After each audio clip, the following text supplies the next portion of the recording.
شعیب نے زہری سے خبر دی۔ انہوں نے زہری سے پوچھا، کیا نبی کریم صلی اللہ علیہ وسلم نے صلاۃ خوف پڑھی تھی؟ اس پر انہوں نے فرمایا کہ ہمیں سالم نے خبر دی کہ عبداللہ بن عمر رضی اللہ عنہ نے بتایا کہ میں نجد کی طرف نبی کریم صلی اللہ علیہ وسلم کے ساتھ غزوہ ذات الرقاع میں شریک تھا۔ دشمن سے مقابلے کے وقت ہم نے صفیں باندھی۔ اس کے بعد رسول اللہ صلی اللہ علیہ وسلم نے ہمیں خوف کی نماز پڑھائی، تو ہم میں سے ایک جماعت آپ صلی اللہ علیہ وسلم کے ساتھ نماز پڑھنے میں شریک ہو گئی اور دوسرا گروہ دشمن کے مقابلے میں کھڑا رہا۔ پھر رسول کریم صلی اللہ علیہ وسلم نے اپنی ابتدا میں نماز پڑھنے والوں کے ساتھ ایک رکوع اور 2 سجدے کیے۔ پھر یہ لوگ لوٹ کر اس جماعت کی جگہ آ گئے جس نے ابھی نماز نہیں پڑھی تھی۔ اب دوسری جماعت آئی، ان کے ساتھ بھی آپ نے ایک رکوع اور 2 سجدے کیے۔ پھر آپ صلی اللہ علیہ وسلم نے سلام پھیر دیا۔ اس گروہ میں سے ہر شخص کھڑا ہوا اور اس نے اکیلے ایک رکوع اور 2 سجدے ادا کیے۔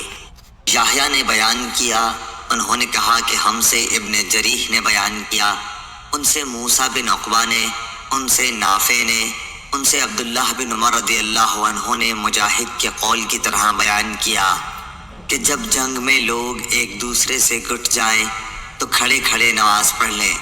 اور ابن عمر رضی اللہ عنہ نے نبی کریم صلی اللہ علیہ وسلم سے اپنی روایت میں اضافہ اور کیا ہے کہ اگر کافر بہت سارے ہوں کہ مسلمانوں کو دم نہ لینے دیں تو کھڑے کھڑے اور سوار رہ کر جس طور ممکن ہو اشاروں سے ہی صحیح مگر نماز پڑھ لیں۔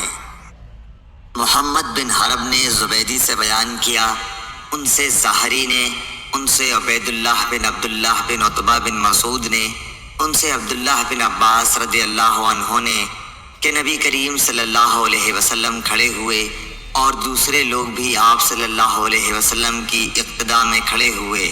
حضور صلی اللہ علیہ وسلم نے تکبیر کہی تو لوگوں نے بھی تکبیر کہی۔ آپ صلی اللہ علیہ وسلم نے رکوع کیا تو لوگوں نے آپ کے ساتھ رکوع اور سجدہ کر لیا تھا۔ وہ کھڑے کھڑے اپنے بھائیوں کی نگرانی کرتے رہے اور دوسرا گروہ آیا جو اب تک حفاظت کے لیے دشمن کے مقابلے میں کھڑا رہا۔ بعد میں اس نے بھی رکوع اور سجدے کیے۔ سب لوگ نماز میں تھے لیکن ایک دوسرے کی حفاظت کر رہے تھے۔ وکیع نے علی بن مبارک سے بیان کیا، ان سے یحییٰ بن ابی کثیر نے، ان سے ابو سلمہ نے، ان سے جابر بن عبداللہ انصاری رضی اللہ عنہ نے کہ حضرت عمر رضی اللہ تعالی عنہ غزوہ خندق کے دن کفار کو برا بھلا کہتے ہوئے آئے اور عرض کرنے لگے کہ یا رسول اللہ صلی اللہ علیہ وسلم، سورج ڈوبنے ہی کو ہے اور میں نے تو اب تک عصر کی نماز نہیں پڑھی۔ اس پر حضور صلی اللہ علیہ وسلم نے فرمایا کہ باخدا میں نے بھی ابھی تک نہیں پڑھی۔ انہوں نے بیان کیا، پھر آپ بطحان کی طرف گئے جو مدینہ میں ایک میدان تھا۔ وضو کر کے آپ نے وہاں سورج غروب ہونے کے بعد عصر کی نماز پڑھی، پھر اس کے بعد نماز مغرب پڑھی۔